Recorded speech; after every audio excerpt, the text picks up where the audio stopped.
part of the Press Play Podcast Network.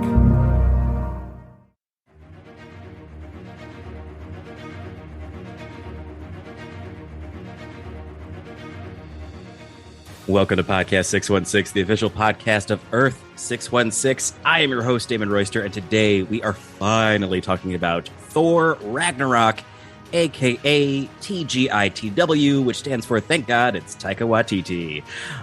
We are doing it! The movie everyone wanted to talk about. No one wanted to talk about Thor the Dark World or Thor 1. So finally, something good for you to listen to. As you know, we are watching all the Thor movies in anticipation for Thor Love and Thunder. And joining me today to talk about Thor Ragnarok is my sworn enemy ever since 2017. But oh yay, Bob Curry, we're friends. It's Atra Asdou. Atra, how are you? I'm so good. I am so happy to be here and see your faces. We're on Zoom. Yeah, I guess I can say that, right? It's a podcast. Yeah. I see your faces. They don't see our faces. I see your faces. You can see my face. That's a privilege I have. Yes, and one that I deny to most people. Also joining us on this journey is my best friend in the whole world, Stella Warren. Hey, what's up? What's up, Stella? How are you doing? How are you, best friend in the whole world? Even better now that you're here. Yes, I've gathered my best friend and my sworn enemy. Okay, yeah, I couldn't help but notice the reaction with Stella was a little different than. I can't recall. Okay, I'll listen to the playback. Maybe it's just the frame of mind I'm in. You know. Yeah, please listen to the podcast. I'll see. Gosh, you guys, we're talking about Thor Ragnarok. How do you normally? Do you watch Marvel movies? And how did this one work for you? So I watch Marvel movies whenever friends are like, "Hey, let's go watch a movie." The Marvel movies coming out, especially pre-pandemic. I have never loved one like I did Thor Ragnarok. And I remember seeing it in movie theaters at the Davis in Chicago. So it's like this little theater, big heart. And it was just full of people and everyone was cracking up. And I hadn't realized it was directed by Taika Watiti until I got there.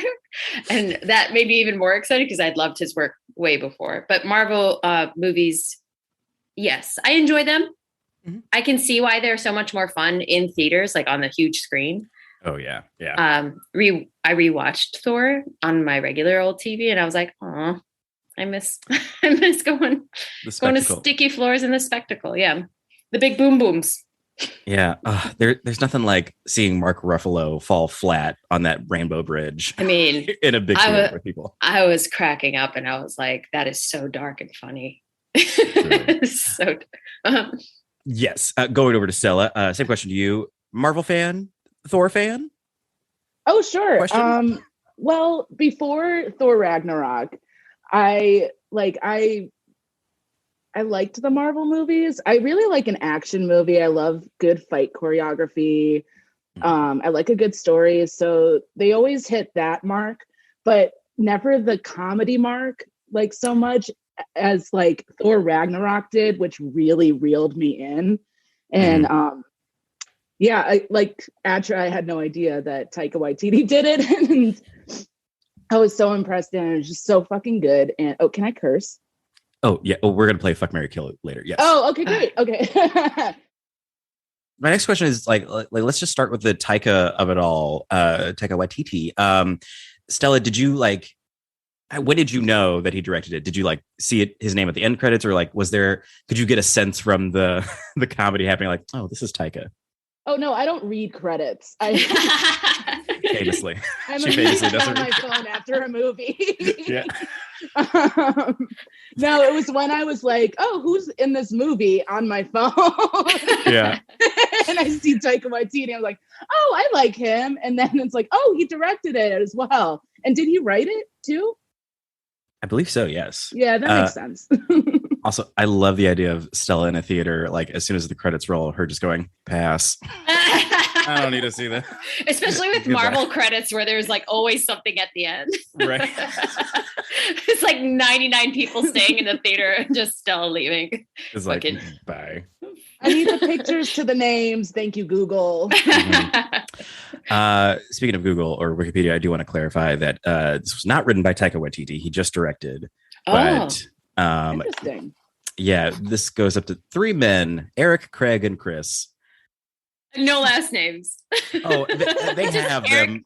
Craig and Chris. Oh yeah, Yeah, they have them, but I don't want to give them. They already wrote a great movie. What more do they need from me? They hang out in the office. Yeah. Hey, Eric, Eric, Craig, and Chris on this? Yeah, let's bring them out. It seems a lot more free flowing than just like a rigid script would be. Yeah. Yes. Yeah. Especially, honestly, my favorite moment, hands down, is when Thor has the blanket over his head and Tessa Thompson's like, "You're not in disguise," and he's like, "I am a girl like this." And he just covers his mouth and nose with the blanket. That was a good Thor. Oh, well, thank you. I've been watching a lot of Australian Survivor. That's pretty much Chris Hemsworth. Yeah, even though he's doing a British accent. But then for you, Atra, my question is, so you said you were a fan of Taika. I feel like I didn't really know Taika Watiti until this movie. So like, what was his work he did before this? He had a short film that won an Oscar. It was his first film called 2 Cars, 1 Night. And then from that, he created a movie called Boy. And just genius fucking work. So that's when I had heard about him, and then I looked up. I had seen Boy first, and then I heard that Boy came from 2 Cars, 1 Night. Maybe I have that wrong, but that sounds right. but I watched that short film too, and it's just visually, emotionally, like just gorgeous and funny and heart-wrenching. Basically, you know, what we know him for. Yeah. Now. Yeah. Truly. Yeah, Taika, he just has this ability, because I noticed it in Our Flag Means Death and Jojo Rabbit, where he's gonna like, he takes things, he really heightens things to their most ridiculous. Like we're like Thor loses his hammer like 15 minutes into this movie, and it's like, no, there's still more story to tell, and it's just so engaging. Like, man, you did that this soon. What else do you have going on? Yeah, in the most respectful way, it is like watching a super imaginative child just fucking play. Yeah. And like just like in their own world and like going for it. Everything he does is so playful. I really admire it. What were you gonna say, Stella? I'm so sorry. There's a sweetness to him. Like there's a real genuine sweetness to him, like in What We Do in the Shadows. Where it's like these hardcore vampire characters. Like, silly and sweet and like doing these crazy like goofball things. Yeah. And What We Do in the Shadows, when he's the vampire who like asks everyone to clean up after themselves and like lays down paper so that the place doesn't get messy. I've never related to a character more.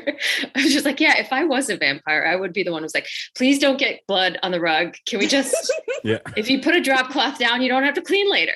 The dry cleaner isn't open at night. It's not. Come on.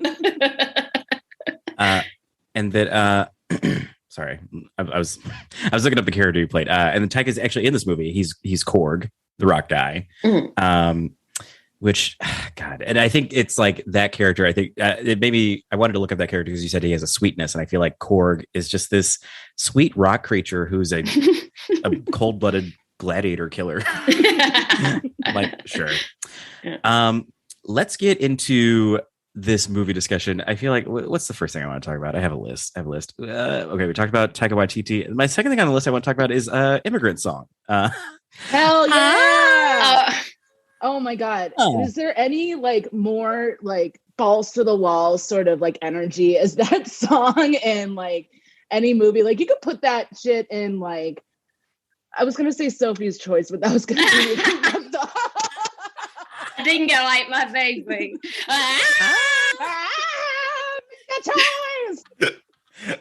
Yeah, that song is a pump up, and I think honestly, it's not too far off to say Sophie's Choice, because I would say, man, the Thor films have been close to a Sophie's Choice more than this, just because they've just been so self-serious. You know, we had Kenneth Branagh with the first one directing, and then this guy Alan Taylor, who did he did a bunch of Game of Thrones episodes. He directed Thor: The Dark World, and it really feels like an episode of Game of Thrones, which a 2-hour episode of Game of Thrones. Which at a time I would have loved that, but not anymore. So yeah, just like putting the song in, I don't know, it really did infuse some life into this Thor movie because it happens in the first scene with that fireman. Did he have a name? Oh yeah, the demon, not the Balrog. That's a totally different thing, right? Yeah, it was the guy with the horns. The fire dude, Sir Turd, or Malcolm Turd, the rural juror. His name was Craig. Yeah, he was Craig, Eric, and Chris. But yeah, love the Immigrant Song. It just was so fun. I love that it came back later. The next thing on my list is Matt Damon. Matt Damon's in this movie. Yeah. Oh yeah. A fun little scene where they're all different characters and recreating that moment. Yeah. It's so good. It's so funny. Sir Anthony Hopkins playing Loki, playing him, killed me every single time. What he does with his hands on the post when he sees actual Thor there and just like the nervous, I was like, this fucking dude's a genius. Like that must have been so fun. And Sam Neill playing him, like Legends playing Legends. Come on. Hemsworth's brother playing him. Yeah. Good to get him in the mix. I mean, come on. First watch, I truly thought that was Brad Pitt. Oh, was it? It was not. You're right. It was the other Hemsworth brother. I thought, well, that has Matt Damon, Brad Pitt. It made sense to me on an Ocean's 11 level. That's true. Does your brain ever trip like that? Yeah, where it's like, oh, well, these two actors know each other, so that must be one of them. Yeah, and they're all brothers with Chris Hemsworth. Mm-hmm. Yeah. Every one of them. Yeah, every actor is related to Chris Hemsworth. But yeah, oh god, Anthony Hopkins as Loki. I loved his little like when Thor shows up, he's like, "Oh shit." Yes. Oh shit. But that I guess we are going in order. It feels like this movie. Well, this actually, I mean, we're blazing through. So we have stop me at any time if there's anything you want to dig deep into. Can we go back to the music for a second, just in general? Yeah. Like when he is on Sakara, and just like the Tron of it all is so. I was dancing at the end credits. I was just like, tick, tick, tick, tick, tick, tick, tick, tick. Like it's so energetic and so pivotal and crucial. And with the sentimental music that kicks in, sometimes it's sentimental music. I'm like, fuck you. You're trying to tell me how to feel. This is manipulative ass music. Crying over the Hulk. Where's some prescriptive ass music? But there is such like a synthesizer sound that like carries through the whole movie. I love it. Like the synthesizer. Yeah. I don't need to do it. Yeah. You don't have to. We're not telling you to. No. Right. Asking me. But yeah, the music really hooked me in. Like even in like the reveal of the title where like, the Bifrost thing comes down and shoots Thor up and it's like Thor Ragnarok and it's got that like, God, I love it. So it good. slaps. Yeah. And it's cool because like the only other Marvel movies that really like have a really good thought out soundtrack are the Guardians of the Galaxy Guardian Guardian Galaxy is what the title is overseas. Time for Guardians Galaxy. Caroline, you want to go see Guardians Galaxy? Yeah, I love it. Oh, ich liebe Guardian Galaxy. I think the best way to sober us all is to talk about Doctor Strange. Mm-hmm. Everyone's favorite. Do we love? I don't know anything about Doctor Strange's like comic narrative that made him sound like he goes to like Caroline's every night and does stand up against a brick wall. I don't know anything about like his narrative in the comics. And I after watching the movies, I still don't know what he does. Have you seen his latest, The Multiverse of Madness? No, I haven't. Just because I was like, I don't know this man. I should get to know him. Here's my hot take on Doctor Strange. Okay. He is just the gatekeeper to the magical elements of the MCU, of the Marvel Cinematic Universe. Like, okay, that's a big role. I think he should be interesting. I don't think they're doing him any favors. They're not writing him as an interesting character, but he's the only wizard. I think he's the only wizard we know. He's the only wizard we got. I think it's interesting because like the way he's, at least in Thor and from the previews of Doctor Strange, he seems to be a very extremely calculated character and like non-emotional or emotional suppressing character. Yeah. For strictly face value. And that's not like on Benedict Cumberbatch's performance or anything like that. And so like, I wonder if when you have like a universe full of characters who are so emotive or who are actively like, you see how they're repressing their emotions and their like traumas and their memories, to have a character that's so opposite of that and seemingly like a block of, concrete, just like steadfast. I wonder if that's like I don't know this, like I can't invest emotionally in this person just on face value. Oh yeah. Yeah, I think Taika Watiti, to his credit, really like boosted that character in this movie because of those small, tiny little comic characteristics within just that one scene that they have. Like when he's reaching for his hammer, and they have that moment of silence together. The farcical crashing of things, Bugs Bunny style. Sorry. Yeah, sorry. And then like the other thing of like, Doctor Strange, like moving Thor through the house on Bleecker Street. Yeah. It was very fun. But yeah, Doctor Strange, I agree with what you're saying. I feel like we're always trying to make Doctor Strange interesting. And here's my Marvel pitch. Let him just be who he is, but just stop making him the star of things. Like this, where he's just the guest star in someone else's movie, perfect. When he showed up in the Spider-Man movie, No Way Home, great. And then he disappeared for half the movie. Like just have him pop in, do some magical, open a little portal thing, then go away. That's kind of his whole thing too, isn't it? The open portal, like pop in, pop out. Truly. Supercuts. Great place to get a haircut. By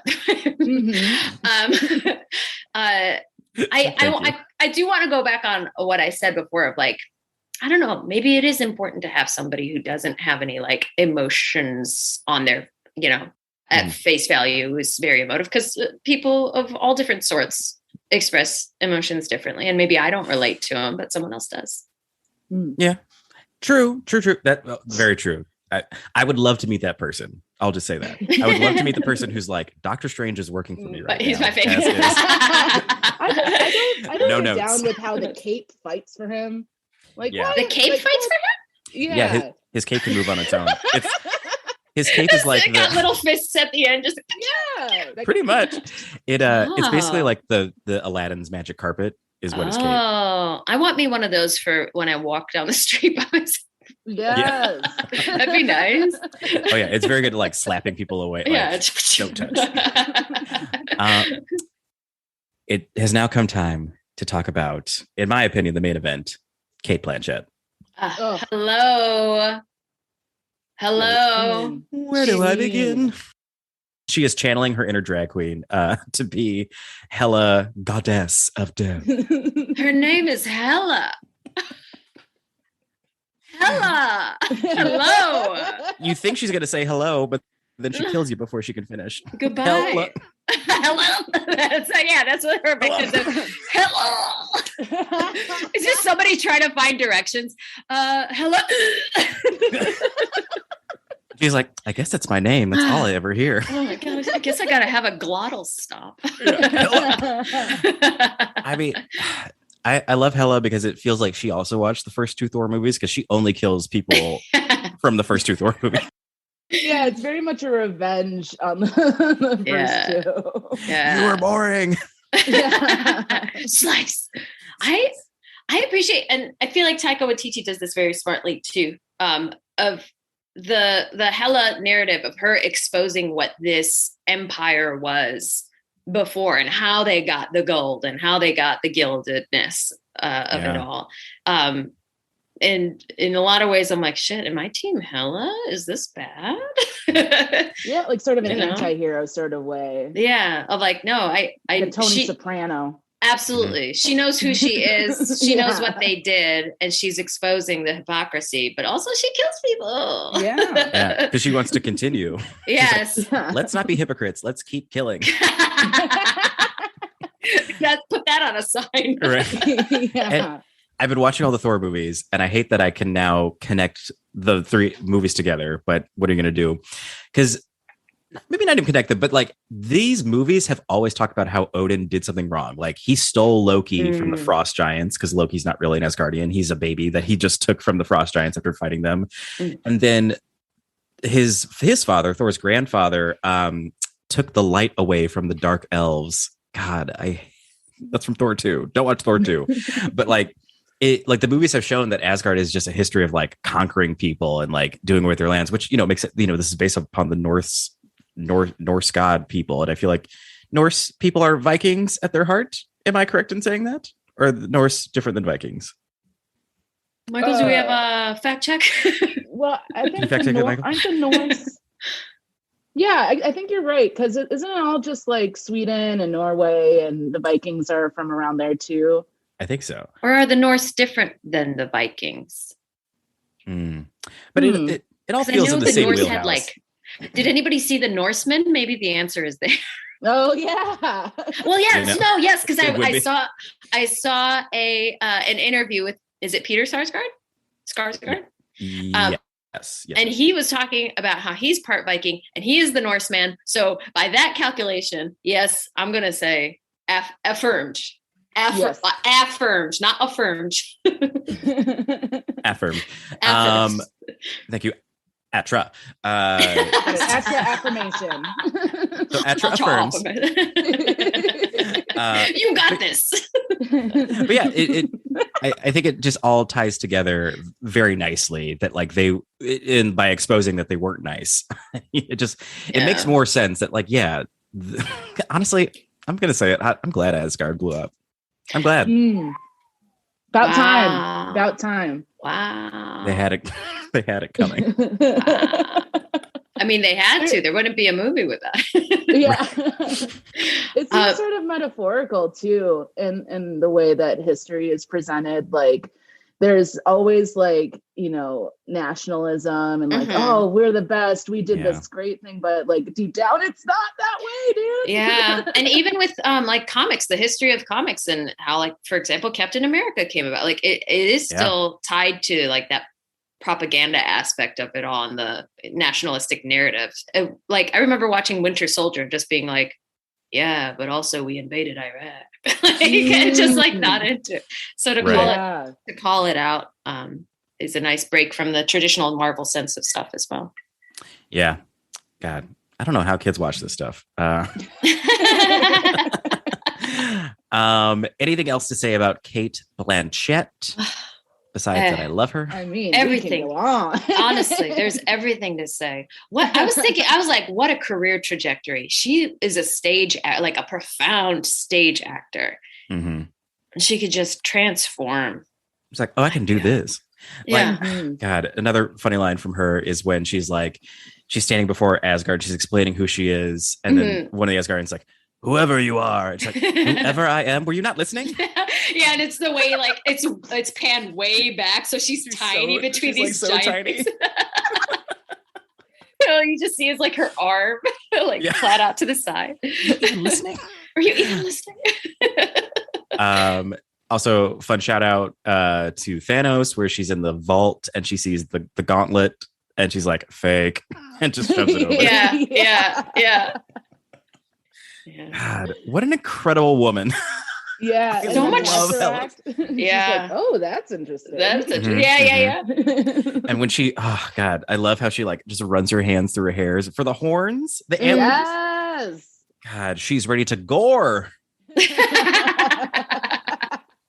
I respect any woman who can gore at a moment's notice. I mean, yeah, I said it. Yeah. She has so much stillness too. She's so like still and powerful. Yeah. And she like, I just finished it a little bit before we started recording.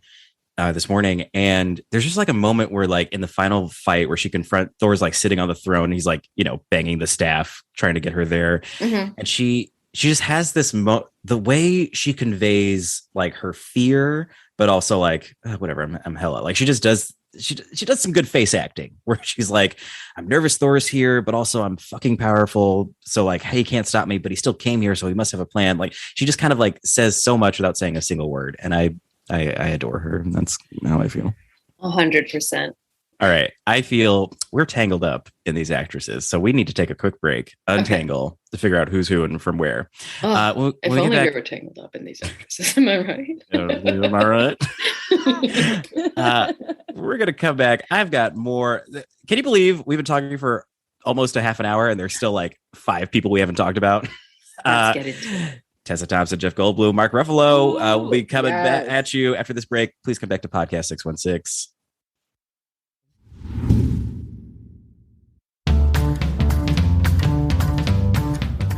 Hey everyone, this is Don Mike Mendoza, the host of Producing While Asian. Join us in Season 2 for more conversations with actors, artists, producers, and more from Broadway, Hollywood, and beyond, every other Wednesday on the Press Play Podcast Network.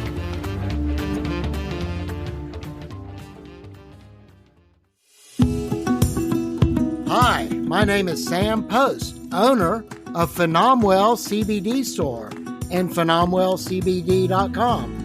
That's like phenomenal, CBD.com. Tune in where we talk with experts about how the amazing hemp plant can make a difference for people's health and well-being from the Press Play Podcast Network.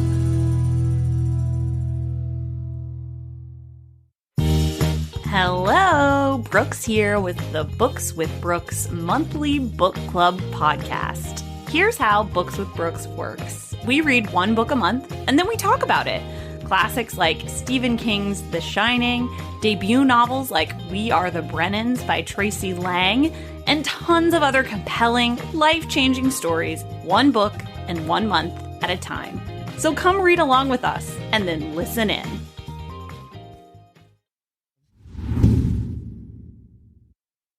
And we're back. Again, we're trying a more gentler way of coming back to the conversation of Thor Ragnarok. And to pick up this conversation, let's talk to the true light of this film, Tessa Thompson as Valkyrie. Stella Warren, how did Tessa Thompson as Valkyrie, did it work for you? Were you excited or were you excited? I'm not going to ask, did you not like it? It fucking rocks. Well, me not having read any comics, I don't know anything about the Valkyries and their relationship to whatever in the story. However, that scene, the way it's shot, how beautiful, like the Valkyrie genocide scene, per se, like it's just, it's so incredibly shot and gory and like horrific, but like there's this light that touches on everything that's so beautiful. That aside, Tessa Thompson, holy shit, love her, big crush. She is incredible. She really gets like the seriousness, but like she can like be light as well. And she really has that duality to her in her performance. And it's much more like, you can see that she's heartbroken and wants to do the right thing and be the Valkyrie that she was and stuff. But like, she's so like, she went through something so traumatic that like, how do you bounce back from that? She's an alcoholic. She's like, just hurt, so hurt from watching her friends and family get murdered and decimated. And then she's like, I got to do the right thing. And she does. And I love her. Good for her. You say you're proud of her? I am proud of her. I am. I am so proud of her. Nice. An actress, same question. Same Tessa Thompson question. Oh, so much of the same answer. That like balance of light and dark and comedy and like, what is the word? Pathos? Pathos. Pothos. Just ruining all the A's. When she's like, even in her opening shot, when she's walking down the ramp and you're like, oh, this badass. And then she just falls over. And then like, arm inside of a carcass of some alien creature, buffalo thing. And then, yeah, she's so magnetic and so hurt at the same time. Like, that is such a strong and a difficult balance to strike between like someone who's traumatized, hurt, has seen shit, has lost so much, and then doesn't ever want to go back until they realize, well, I got nothing else to lose. I might as well make a, make a point of my life. Make a final stand. Yeah. If we're going to die anyway. Yeah, I truly agree with all this. She is, I don't know. I was just so surprised because like I know Tessa Thompson as the rich girl from season 2 of Veronica Mars. I thought you were going to say, I know Tessa Thompson. She's here right now. I'm so proud of you. Tessa, I'm almost done. In a second, Tessa. Oh God, she's always bugging me. No. So I don't know. I feel like before this, I feel like Veronica Mars and then that Janelle Monáe moment that she was having. But yeah, she was just so dynamic to watch, and I'm just so excited to see her in the next movie. I love that. I mean, we'll skip ahead to Endgame. This doesn't happen in this movie, but she's the king of Asgard now. I think that fucking rocks. Ragnaroks. Oh God, stop it. You don't have to, Damon. You don't have to. That's the thing. No one told you to. I think I don't want the puns in here, so I have to say them to get them out. I love them. Please bring them out. Swinging your Ragnaroks around. I'm peeing myself laughing. I'm going to need a rag for my kidney rocks. Did I do it? And also, I love that Tessa flies a little Pegasus. I love her little Pegasus horse. Yes. That scene was gorgeous. Dude, is that a Pegasi? Pegasi? That's true. It's a depressed Pegasus. And can we hold a space? Can we hold a space for Marvel? I mean, I do believe Valkyrie is Marvel's very first queer character. They don't explicitly say it, but in interviews they have confirmed that she is. And I think in that scene where you see the Valkyries getting genocide, the woman who jumps in front of her, I believe, is meant to be the lover or partner of Valkyrie. And man, she's given talk about big dick energy when they're in the spaceship. She's got that huge gun. Oh yeah. So many good Tessa shots in this movie of just like power and like fucking badassery. God, a fucking knife fight with Loki. Oh yeah. Quick. Yeah. And it's such a very like male centric, male dominated sort of universe that it's so awesome to see, like, when we get these really cool, versatile female characters like Absolutely. that. Oh yeah, absolutely. Well, I said his name, and I feel like we haven't talked about him. Loki. I mean, this is when I finally started to like Loki. I'll be honest. I didn't like him in Thor 1. He was okay in Thor: The Dark World, but this one I was like, okay, I can watch this. What flipped it for you? I think honestly, just the fact that he wasn't winning. I felt like this is the first movie where he wasn't just automatically like deceiving people or getting away with something or invading New York City. It was just nice to see him be humbled a little bit, and I think that was brought upon by the Hulk being in this movie. Them seeing each other again. I feel like he was a little bit more humble, and it was just like that scene with Doctor Strange when he came out of the portal, like, I've been falling for 30 minutes. That was so funny. Yeah, and there's just something about, I think, just like seeing people be human and fallible. I think, is that the word? And just seeing like a little bit of their vulnerability, seeing like a character's vulnerabilities really helps me to like give a shit about them. Yeah. You hear that, Doctor Strange? Listen, some people can't. They can't be vulnerable. It's just. Well, then they shouldn't headline a Marvel movie. That's what I say to that. Oh, Benedict Cumbersnatch. You in the wrong franchise. You want the Matrix. I do love that moment with Loki at I was going to say the wrestling ring, whatever that. Oh yes, yeah. The death fight. Comes out and ragdolls Thor. Yeah, and he's like, how do you like it? Yeah, I like that when he's clearly like excited for Thor's demise, but then the monster ends up revealing to be what are words? The monster is revealed to be the Hulk, and his face at that, I'm like, oh fuck, like that was a nice little moment too. That whole fight pit scene was so good.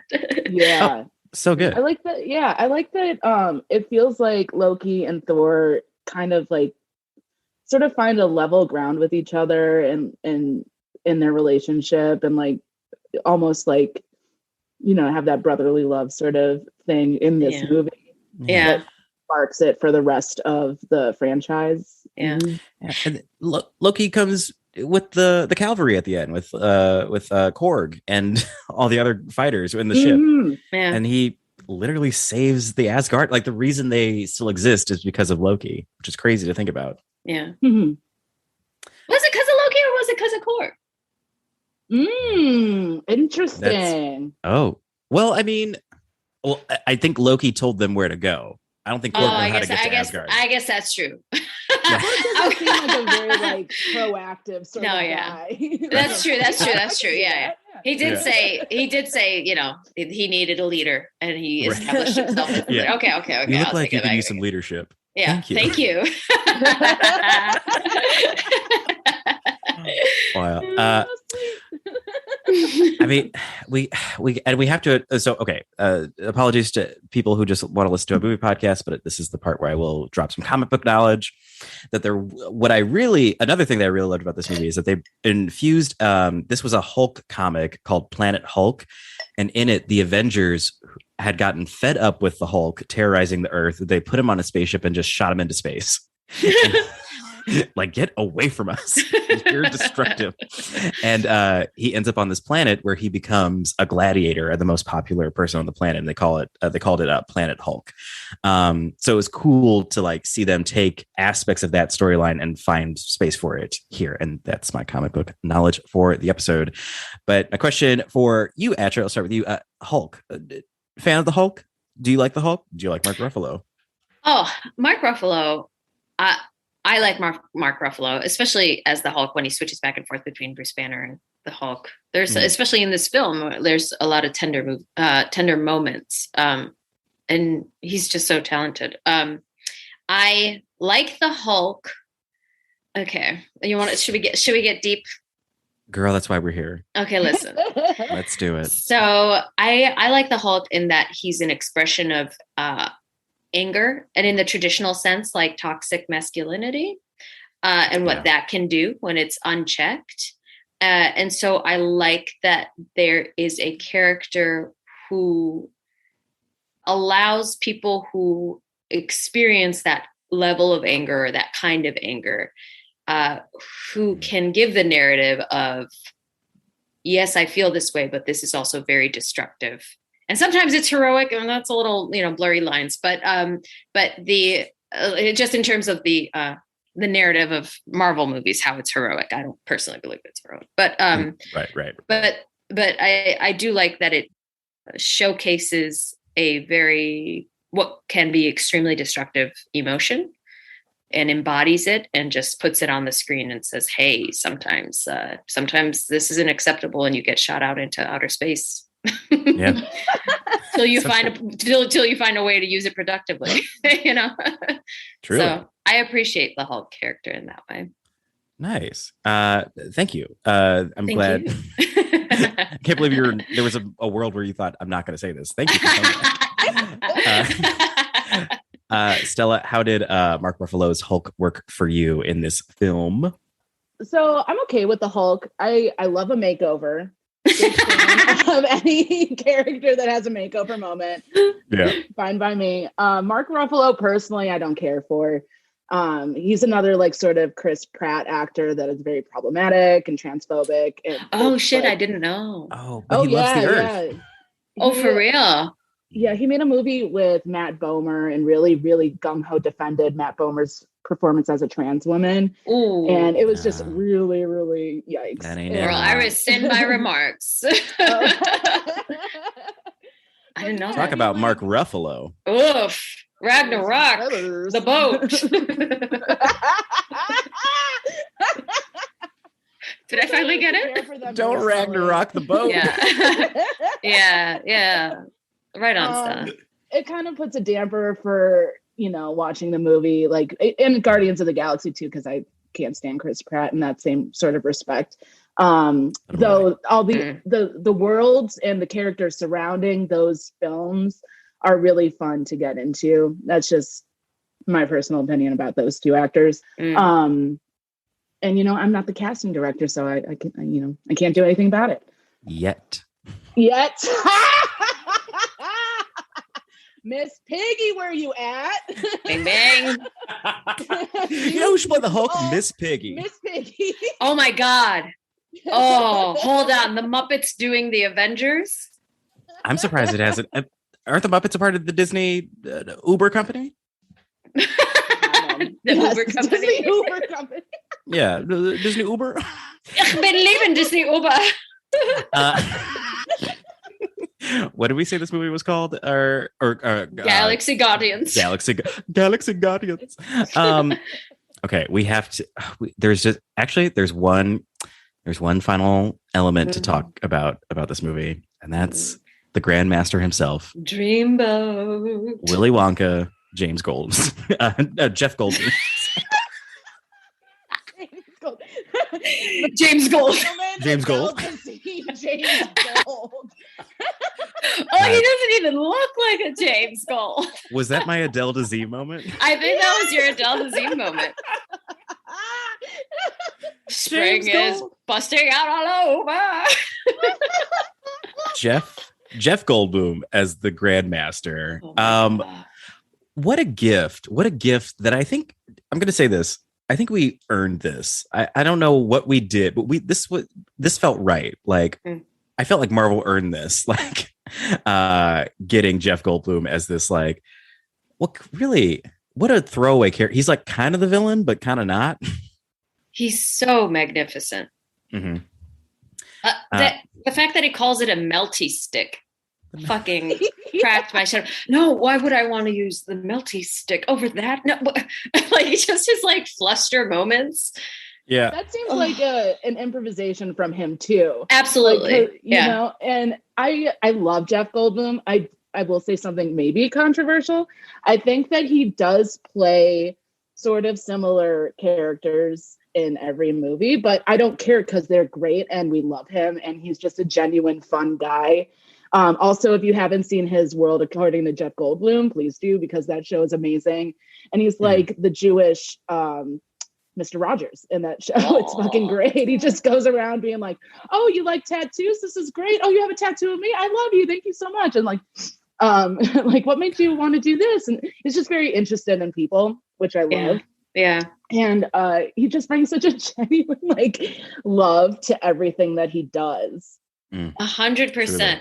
And he's also like a genius jazz musician. Like when he's playing that like little synthesizer in the background, I was like, oh, that's beautiful that they like took a skill. I don't know if he's actually playing it for the soundtrack or whatever, but like that they like used a Jeff Goldblum what do you call it? Secret talent. That's not that secret, but like that, like he very much brings himself to every single role.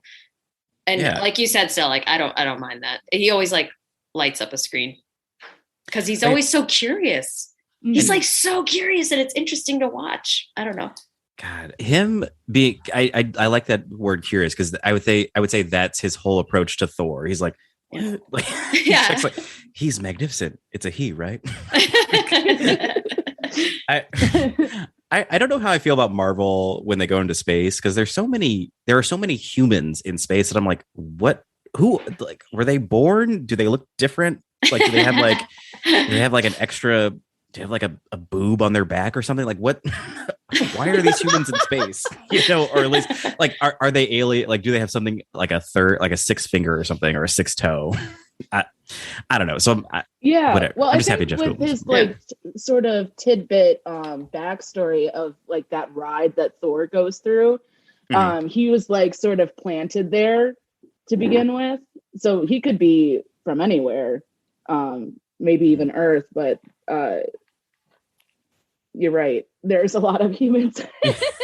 And then everybody else is Everybody else is like the secondary, tertiary characters. Yeah. It's the marginalized who are always never main. We're coming for you, Sakar. We're coming for hello. These injustices will not go unnoticed. I'm on one today. The last thing I wanted to say, the last thing on my list is the devil's anus. Oh my God. What? A lot of people are like, poop jokes are so uncouth. Ugh, think more intelligently. It's so fucking funny. It's so funny. And they earned it. It's so fucking funny. They call it the devil's anus. And it looks like the devil's anus. Shout out to the CGI masters. Yeah. I want to know what that vision board looked like. The devil's anus. Okay, This more anus, less devil. I need something that's a little more devil. Would he have hemorrhoids? All He's eating spicy food all the time. all this space junk are the hemorrhoids. Yeah. I want to say the Jeff Goldblum's character's like assistant, the one who hates Valkyrie. Yes. I think her name is Rachel House, and she's also a New Zealand actor, I believe. And did you all see Soul? The cartoon? Yeah. Oh yeah. She is the little heaven person who like is trying to find the missing soul, the mathematician. Oh, okay. Yeah. I just thought, she's great. Yeah. I love her. Have you seen Hunt for the Wilderpeople? I haven't yet. I haven't had a chance to watch it. It's on my list. She's in it. Sam Neill's in it. Oh, dream team. Like he brought these actors that he loves to everything that he's really always cycling his friends into things, which I love too. Yeah. Mm-hmm. Yeah. Like a yeah. His actor Rachel House, her character name is Topaz. Ooh, that's my birthstone. Ooh. Well, speaking of birth, I love nothing more than to birth another game of Fuck, Marry, Kill. These transitions are fire. It's now come to that point in the conversation where we do Fuck, Marry, Kill, where we will decide between three characters if we will fuck them, marry them, or kill them. For today's conversation, we have, once again, we've got your usuals, Thor and Loki, but our third choice, picked by the guests, is not Hela, but Hela's giant dog. Oh, awoo, indeed. So we love the mane. Oh, come on. Yeah. Thick. Let's see. I believe this dog's name is Fenris. Fenris. Fenris. It's if it's like Norwegian, it's probably like Fenris.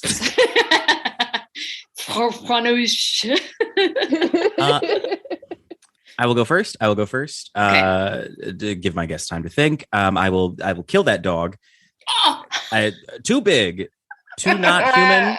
I wouldn't know where to begin.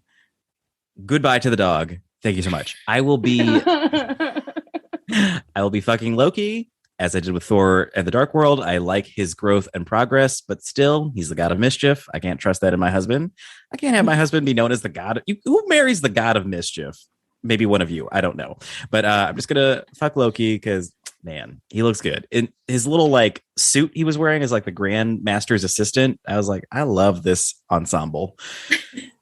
And you know what? I think I did it for Thor 1, but he's grown. He's different. He lost an eye, but he's gaining a Damon.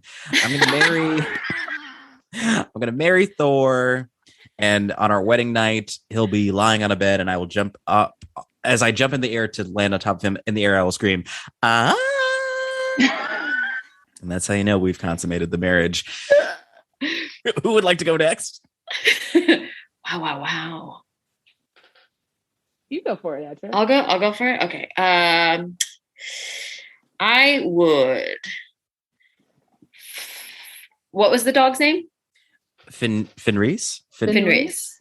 I would fuck Fenris. Kill Fenris. And marry Fenris's corpse. Final answer. Final answer. All right. I mean, it's just you use every part. It's just practical. Loki. It's a giant dog. Yes. It's bigger than a car. Yeah, it can house me. You ever see Revenant? I'll scoop his insides out. I'm happy to say I've never seen The Revenant. I'm happy to say. It's just, that dog. There's just something about him. Just loyal. I seek loyalty as somebody born in November, a Scorpio woman. I need loyalty.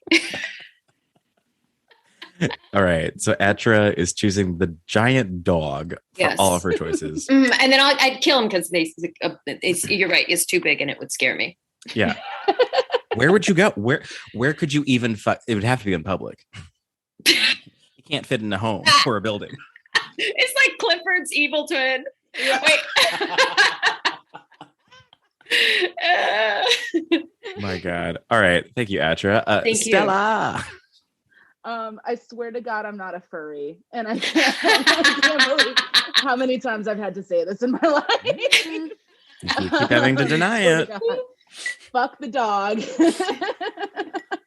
Yes, that's what I'm talking about. There's an energy that is unmatched with any other character.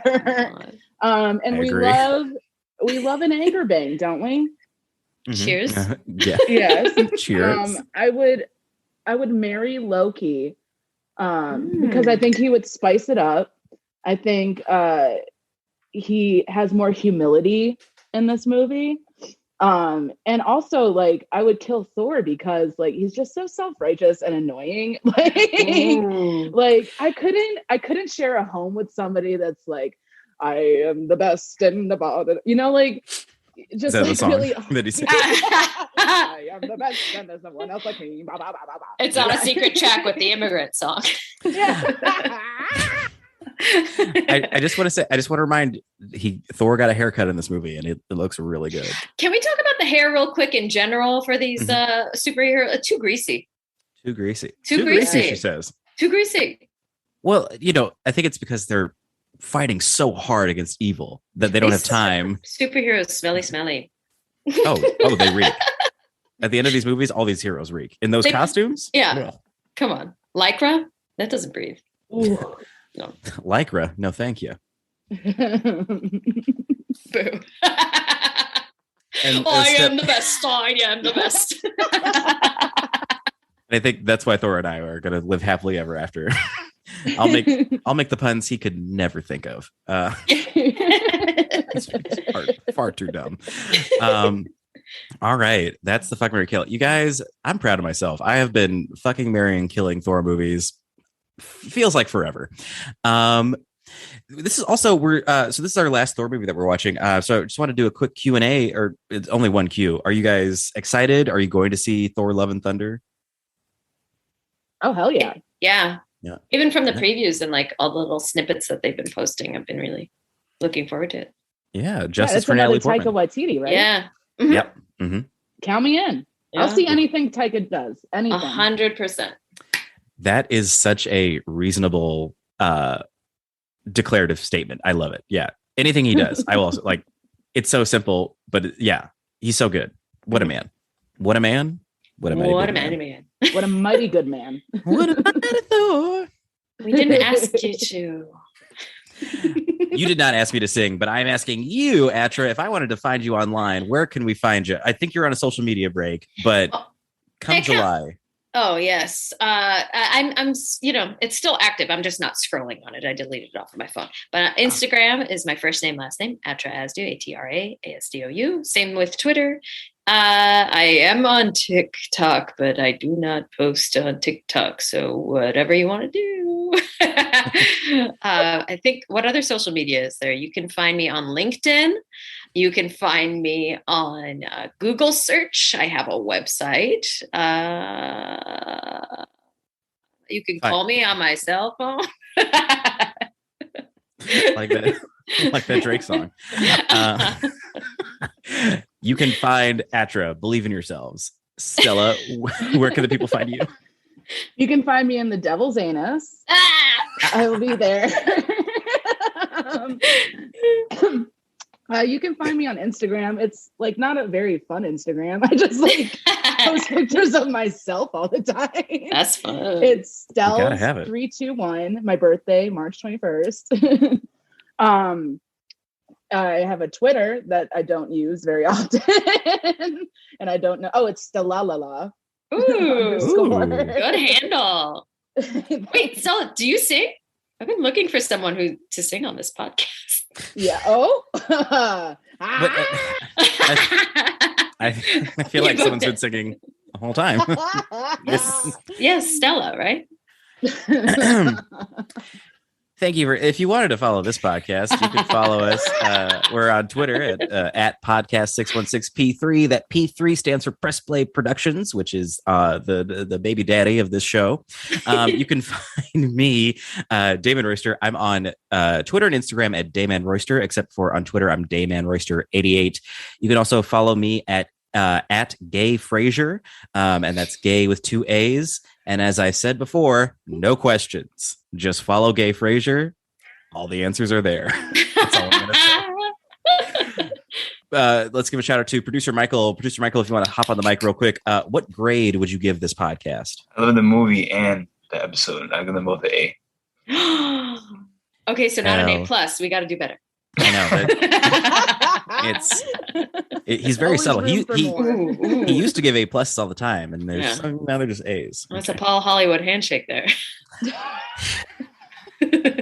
Yes. But I would agree with Michael about this movie, Thor Ragnarok, A+. I mean, perfection. I really love it. My one gripe, because I have to complain, I find it very convenient that Tessa Thompson had a personal history with Hela. Wouldn't you know it? The one person who came back from the dead. It's just a little too convenient. But at the same time, I loved all the characters. So what are you going to do? Damon, that's like walking out of a friend's house after they threw an elaborate dinner that you like enjoyed, but they used cardamom in the tea at the end. And you just walked out. Thank you so much. Thank you so much. Hate the flavor of cardamom. Don't know why you used it, but everything else was great. It's true. I don't know. That's for like my hardcore fans out there. I don't want them to think that I'm just. I love everything. I complain. You're human. I'm so flammable. Maybe she's born with it. Infallible. Maybe it's all right, we have to go. So thank you all. So thank you to Atra, thank you to Stella, thank you guys so much for being on this podcast. Thank you to Takia Watiti, I know you're listening. Thank you to producer Michael, thank you to Press Play Productions, and don't forget that with great power comes even greater responsibility.